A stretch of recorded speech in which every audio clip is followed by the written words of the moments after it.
모두 날 따라 따라 콧바람 삐끗바람 Let you up 신바람바람바람 Let me up 콧바람 달려 I'm coming 오늘도 running 이제 날 따라와 따라 콧바람 신바람 Herkese tekrar merhabalar. Kanalıma hoş geldiniz. Bugün size My Happy Ending adında bir diziyle geldim.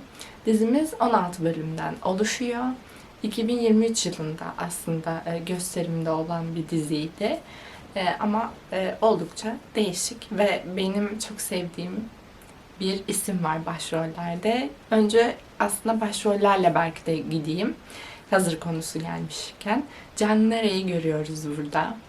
Ve kendisinin birkaç defa aynı projede bulunduğu, çok da yakıştırıldığı bir aktörümüz ona eşlik ediyor. Ki kendisi de çok başarılı. Ve bu onların sanırım 3. dizisi olması lazım. Burada Can Nara'nın oynadığı karakterin kocasını canlandıran karakterimiz olacak. Son Ho Jun adlı oyuncumuz da Can Nara'ya eşlik ediyor olacak bu dizide. Bu çifti görmeyi iple çekiyordum ben de. Ve bu dizide de daha çok yorumlarda bahsedeceğim bir şey yaşandı ama o yorum kısmında gizli kalsın. Şimdi diziye gelecek olursak, Can Nara'nın canlandırdığı karakter çok başarılı bir mobilya aslında şirketinin sahibi, CEO'su ve aynı zamanda tasarımcısı. Çok başarılı bir kadın. Özel hayatına geldiğinde de eşiyle ve bir tane de kız çocukları var. Öyle hani o kişi diyeceğiniz hiçbir kusuru olmayan, dıştan böyle görülen bir karakteri canlandırıyor burada. Fakat karakterimiz dizi ilerledikçe hayatının o kadar da mükemmel olmadığını ve bir sürü yalanın ve aslında bir sürü sırrın etrafında döndüğünü fark ediyor olacak. Aynı zamanda da kendisiyle alakalı bastırmaya çalıştığı ama aslında savaş vererek değil, yüzleşerek çözüme ulaşması gereken bir takım problemleri var, takıntıları var. Çok değişik bir karakter sizi görüyor olacak, sizi karşılıyor olacak daha doğrusu. Ve aslında bütün hikaye bu kişinin karşılaştığı durumlar ve içinde bulunduğu durumla alakalı. Yani bu başarılı CEO'muz çok göz önünde olan kişinin çevresinde ne tür güzellikler var, ne tür olaylar var ve kendisi nasıl bir insan, bunları göreceksiniz. Tabii ki bununla sınırlı kalmıyor ama çok fazla spoiler vermek istemiyorum.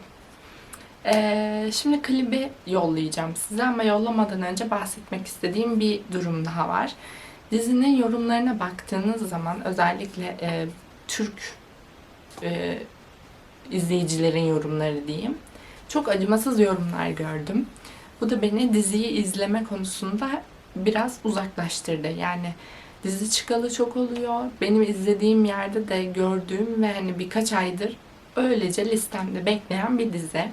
Çünkü çok olumsuz söylem vardı. Ben hiçbirine katılmıyorum. Yorum kısmında biraz daha derine ineriz ama bunu da bir dipnot olarak sizle paylaşmak istedim.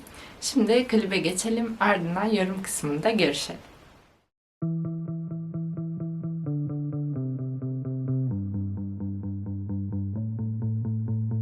Don't speak, no don't try. It's been a secret for the longest time. Don't run, no don't hide. Been running from it for the longest time. So many mornings I woke up confused. In my dreams I do anything I want to you. My emotions are naked, they're taking me out of my mind. Right now I'm shameless, screaming my lungs out for you. Not afraid to face it. I need you more than I want to, need you more than I want to. Show me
Evet, yorum kısmına geldiğimiz zaman zaten dediğim gibi benim çok sevdiğim bir başrol ve gerçekten tam anlamıyla başrol oydu diyebiliriz. Çok kuvvetli bir kadın görüyoruz. Yorumlarla paralel bir şekilde gitmek istiyorum. Bahsettiğim o kötü yorum dediğim yorumlarla. Dizinin çok sıkıcı olduğunu, İlk 3 bölümde niye sürekli bu işte Canglar'ın oynadığı karakter titreyip duruyor. İşte çok zayıf, bıktım artık, öyle artık, böyle artık gibi yorumlar vardı. Hikayenin boşlukta kaldığını, yavaş ilerlediğini, işte daha çok mutlu çift sahnesi görmek istediklerini söylüyorlardı. Şimdi dizide baştan konuyu anlatırken size yalanları ve sırları olan ve etrafında bunu fark etmeye başlayan bir karakter olduğunu söylediğimiz zaman tabii ki çok çok mutlu çift sahneleri görmeyi hayal etmiyorsunuz diye düşünüyorum. Tabii ki isterdim çünkü yakışan bir çift ama bunu görmüyorsunuz. Evet, bu bir eksi değil çünkü dizi size onu vaat etmiyor. Öteki yandan yavaş ilerlemesi konusu, yavaş ilerlediğini çok düşünmüyorum. Bence aksiyon ve her bölüm hemen hemen sizi sürekli bir kuşkuya iten bir dizi. Yani biz karakterin psikolojik rahatsızlığı olduğunu ilaç içtiğinden anlıyoruz ama temelini ya da ne olduğunu bilmiyoruz uzunca bir süre. O yüzden de peşindeki kişinin, onu köprüden iten kişinin kim olduğunu sürekli merak ediyorsunuz bölümler içinde. Daha sonra öğreniyorsunuz olayın aslını. O yüzden sıkıcı olduğunu düşünmüyorum. İlk 3 bölümde o karakterin titremesinin sebebi kadının zayıflığından çok bu psikolojik durumuyla yaşadığı aslında saldırının bir anda çok üstüne gelmesi ve aynı zamanda bence de onun da farkında olduğu özel hayatında ve iş hayatında bir takım çok fazlalıklar var. Yani eşi aşırı anlayışlı ve anormal iyi. Ki bu hep kuşku çekici olur herkes için. İzlerken de öyle oluyorsunuz zaten. Ve bunlarla yüzleşmesi zor bir şey. Biz dizi olduğu için kolay geliyor ama onun o titremesi gayet normal. Yani bu da yani aşırıya kaçılmış bir oyunculuk ya da işte karakteri zayıf göstermek için değil. Tam tersi karakter baştan sona en güçlü duran ve en çok savaş veren kişi ve bir kadının bu şekilde temsili bence çok güzel olmuş. Ben konuyu gerçekten çok beğendim ve bir dram dizisi bu dizi. Ona rağmen beni boğmadı ve Canlara için yani canlandırdığı karakter için çok üzüldüğüm sahneler vardı. Eşinin ona güvenmemesi, bunca işin altına böyle saçma sapan gidip eşiyle konuşmak yerine böyle sinsi planlara girmese kendisi de ölmezdi. Durum da buraya gelmezdi. Bir yandan karakterin yaşadığı bir saldırı durumu var. Bunu baskılayıp unutması var. En yakın arkadaşından tutun birçok insandan darbe yemiş. En başta annesinden zaten hayatında en büyük darbeyi yemiş bir karakter. O yüzden güven duygusu ve o insanlara güvenememesini çok iyi anlıyorsunuz. Tek başına savaş vermeye çalışıyor. Benim en sevdiğim şeylerden biri de şirketinde ona yardım eden, ilk başta çok kuşkuyla yaklaştığımız ve suçlu zannettiğimiz karakterimiz hep destekçi oldu. Ben çok korktum altından bir şey çıkacak mı diye. Çıkmadığı için çok sevindim. Ve karakter olarak da kadın karakterimizin onu direkt reddetmemesi ve beni çok uzun sürecek, bekleyebilecek misin? Beklersen olur demesi ve hani dizinin bu şekilde son bulması çok güzeldi bence. O kapıyı direkt kapatmamasına çok sevindim. O klişe olurdu. Ben oyunculukları, konuyu, her şeyi çok beğendim. Biraz tabii ki dram olan bir dizi ve dram olduğu için de bazı insanları yorabilir. Bazı insanlar dram sevmez. Ama yorumların çoğuna katılmadığımı söylemek istiyorum. Bence çok güzel bir iş çıkmış. Oyunculuklar harikaydı özellikle. Bu hafta değişik bir içerikle geldim. Artık hukuktan uzaklaşıyoruz. Umarım diziyi siz de beğenirsiniz. Beğenirseniz aşağı yorum yapmayı, kanalıma abone olup Bana destek olmayı unutmayın. Like butonuna da basarsanız çok sevinirim. Bir sonraki videoma kadar kendinize çok iyi bakın. Hoşça kalın.